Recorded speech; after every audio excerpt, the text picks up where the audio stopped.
My students are forever asking me how to get better at art. The number one way to become a better artist is through observational drawing of the human figure, as in you have something to look at and you draw it. So I'm going to go through a process that I use here. The first thing I'm going to do is a gesture drawing. A gesture drawing starts with a line of action, which is a line that goes from the foot that you're putting your weight on to the hip and then to the opposite shoulder. And then once you've built from the line of action, you then create the rest of the figure around it. Once you've done the gesture drawing, the next step would be kind of a contour line drawing, which is where you go around the outside edge of the person.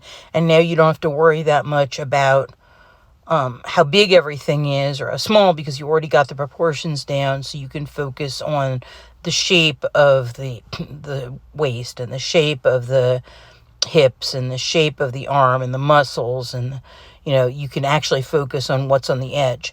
The other thing that I'm doing is I'm using what's called Chiaroscuro, which is light and shadow. So I'm putting the darkest parts on the shadow side, and I'm using a very thin brush to do some shading by just sort of pressing my brush down and lifting it up. The lines get a little narrower as they get away from the shadow.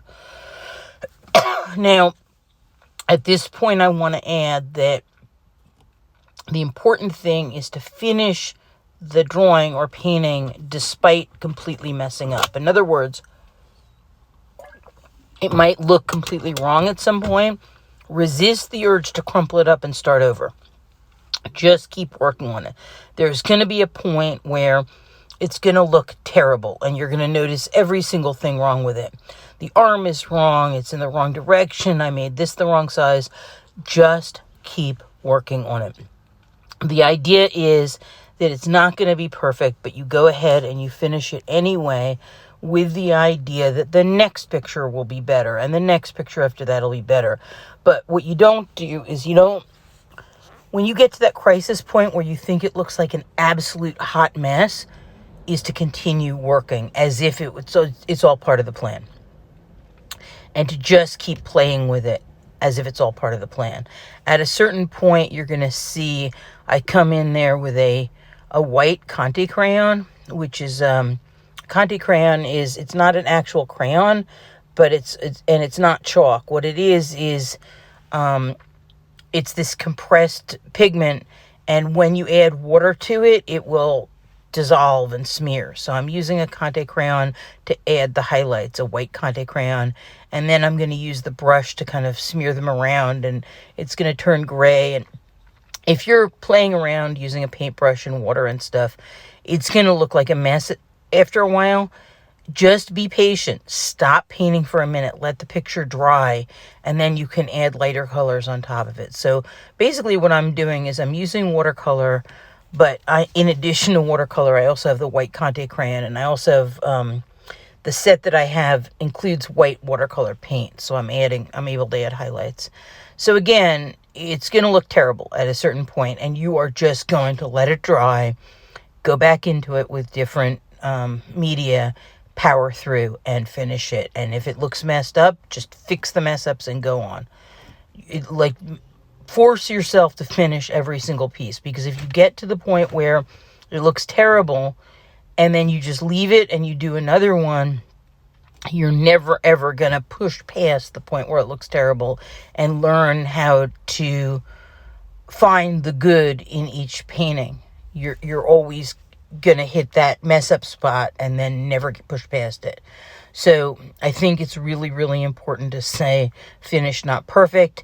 And then whatever you learn from this drawing, when you do the next one, that one will be better. Your drawings are never going to be perfect. It's impossible for anybody but God to be perfect. So they are going to naturally get better, but only if you push yourself through. So as you can see, I'm adding light, I'm adding shadow. At a certain point, it feels kind of done.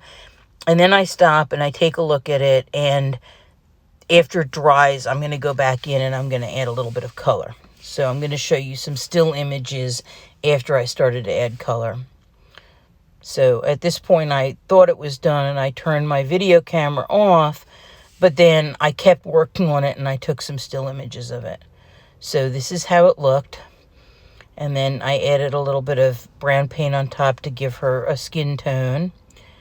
And I'm going to show you the materials I used. There's, a Prang, a fairly inexpensive student grade Prang set of watercolors. There's a Conte crayon. I've got a variety of brushes, some water, and that wire shelf is what I used to hold my phone on flat while I was painting. And then you're going to see kind of what the finished painting looked like. But then I decided after I was done with it that it needed a little bit of a white outline on the right outside edge to kind of pop it out a little bit, to give it a little bit of reflected light.